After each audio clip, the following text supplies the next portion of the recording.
Yung Bija Music Studio Production present Rock the Mart. Yan. Shop Slam and Jam. Yan. Yung mga dati natin mga naka-line up. One Piece, Repent. Yan sila ano to sila sino ba to sila? Jeff. Sila Bostaro to Pantugtugan nito. Franco, Repent. Tapos yung hindi, since then pala sila. Wala rin dito pala. Basta may bandang Repent. Good shit sila paring Red to.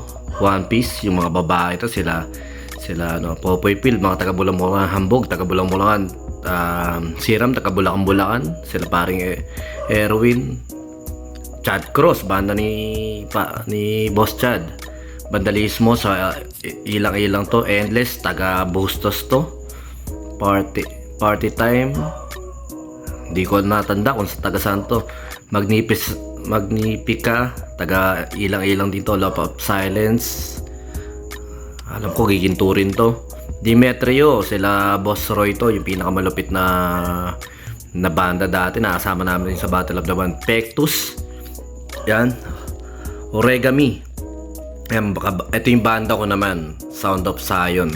Iba, hindi ko natanda rito, pero yung mga naka-line up dito, mga solid na Bulacan. Tsaka yan, November 30, 2013, Walter Mart, Giginto.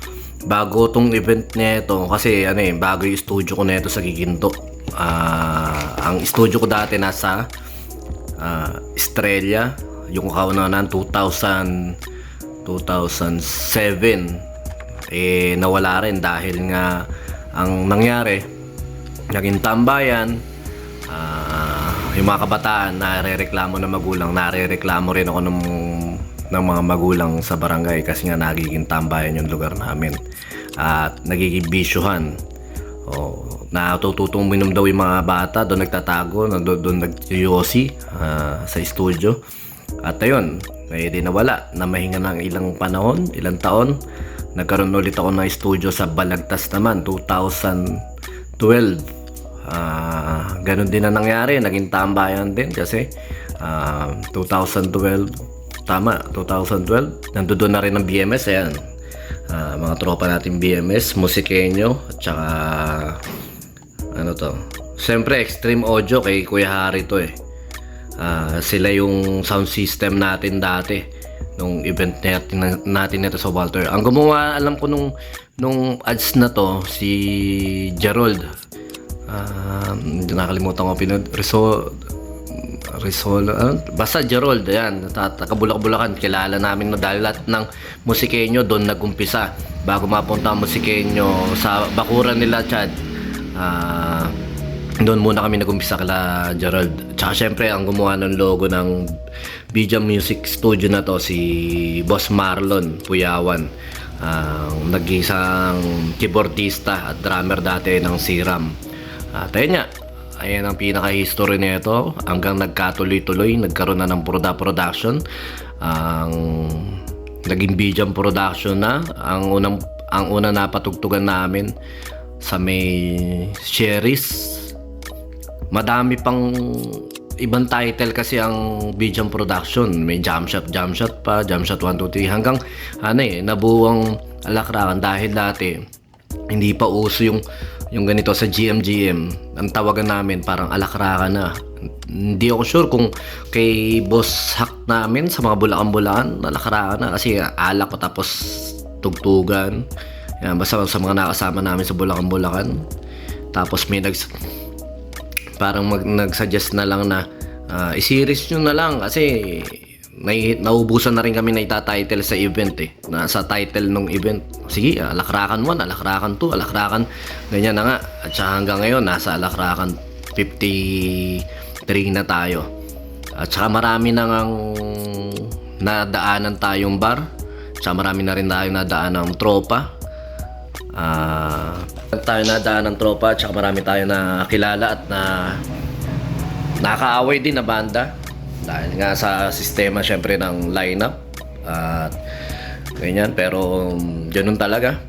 Ayun, maraming salamat. Kaya ko lang naalala to, matagal ko nakakalimutan ko na yan hindi hindi ko rin nakalain na sasakto siya sa isang pa-event natin sa Alakrakan 54. Dahil nga si Paring Erdan naman, tumawag sa akin noong nakaraan, Preka, may bagong bar dito sa may bagong bar dito sa Giginto, sa may tapat ng Walter.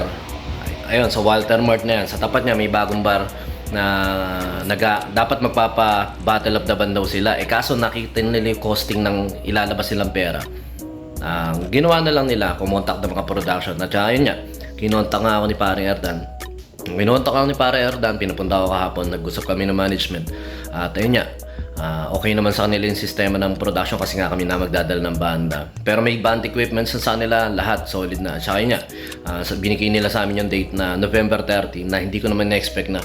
Nakalimutan ko na ito November 30 nga pala yung pinaka first event ko. Bali 10 years na ang Bijam Production doon sa gaganapin namin. Ang binibiro nga dati sa akin, pag napadaanan ng Bijam Production, magsasarado yung bar Pero bahala na kayo. Pero ayun nga, hanggang ngayon naman buhay pa rin yung Walter Mart, hindi pa rin nagsasara.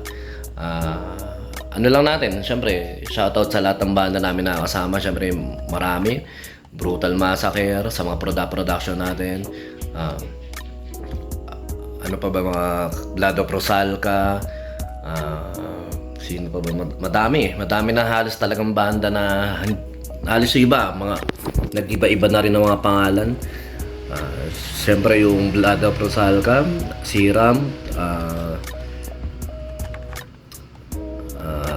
Sagipadik Foundation, Kachupoy, at saka The Blanco, Roy, halos mga Endless, Iskanamo, dati yun sa BMS naman yun. Basta maraming ng banda, hindi ko na alas talaga maisa-isa. Pero ayun nga, ayun lang naman yung benepisyo ng mga production. Kahit pa paano marami tayong nagiging tropa. Pero sa totoo lang, wala halos profit. Para sa akin dito sa Bulacan, hindi ko pa na-experience na kumita halos sa production. Kasi nga halos may binabayaran din tayong mga kasama, pinakakain, pinaiinom. At halos lahat naman ng sumasama sa production, hindi naman nag-e-entrance. Pero ayun nga, part na lang din yun ng parang libang-libang passion na lang. Payback na lang din sa community ng music na syempre nagiging tropa-tropa natin. At saka yun, sa base sa experience ko, saludo tayo sa mga magaling mag-manage ng rehearsal studio. Saludo tayo kala Sir Ed Niel. Yan, hanggang ngayon tagal lang studio na nagsusabay pa rin. Kay Hello Kitty, ayan, kay Paring Toto dito sa Baliwag. Kasi marami na rin talagang studio na nagsara kasi nga pare-pareho kami na style. Yung babayad sa amin, ang gagawin namin, ipapang-inom lang namin. Alam na mga tropa yan, talaga halos, na yung binayad nila, papang-inom lang namin, tatambayan pa, aircon pa. Hindi nunumbat Kumbaga ganun lang yung sistema na hindi nakapag-survive yung studio pero nandito pa rin yung production, video production. At saka naawitan tayo ng mga tropa-tropa natin na, sir, magpa-event ka, magpa-ganyan ka. At ayun naman, kahit paano, laking pasalamat natin doon. At eto nga, nagkausap kami ni paring Aldwin kanina, nagkakwentuhan kami, magka-chat kami. Nagbabatuhan kami ng concept tungkol sa production kasi nga paano namin gagawin, paano kami gagawa ng sistema, nakikita o lahat na magpe-perform kahit paano, kahit pang-gas, pang-transpo, mapoprovide ng production. Kasi nga honestly talagang wala talagang ganun walang support system dahil nga ang gusto lang ng bar talaga puro kabig. Syempre negosyo yun gagamitin mo yung venue nila, kailangan sila mapaprofit. Medyo kahit ako nahirapan pa ako, baka sakaling may mga magagaling ng diskarte dyan, tulungan nyo kami, bigyan nyo kami ng idea kung paano natin masusolusyonan yung gano'n na ang production dito sa Bulacan, kada event ma-sustain natin yung ano ng banda na tumutugtog. Hindi yung mapapa-entrancean pa natin yung mga bagong banda o mga matatanda na banda na nakagawian natin dahil support system nga tayo ng production. Dahil nga ayun, nagbabayad din minsan sa bar, tapos ang gusto ng bar guarantee 35,000 to ganito. Dahil hindi naman natin kaya i-provide at hindi rin natin kaya magpaluwal. Kaya ang ginagawa natin yung entrance with free beer ang ginagawa. Marami rito. Kahit tanong nyo kung saan yung bar guarantee na yun na 35,000, meron dito. At dati rin natin kasama sa systeman sa production. Pero ngayon, dyan na binabato niya sa mga production. Hindi naman natin sila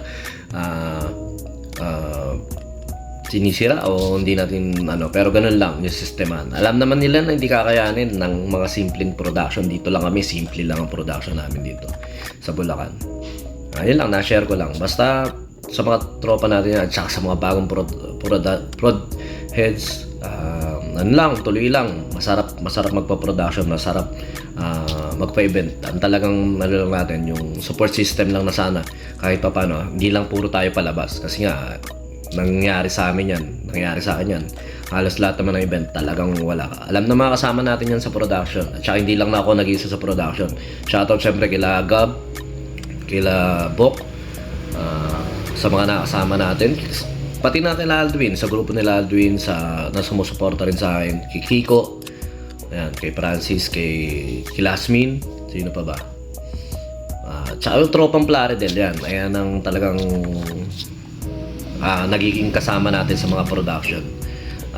Lalo na yan sila Bok at saka si Gab. Solid yung dalawang magkapatid na yan. Si Hana, si Alvin.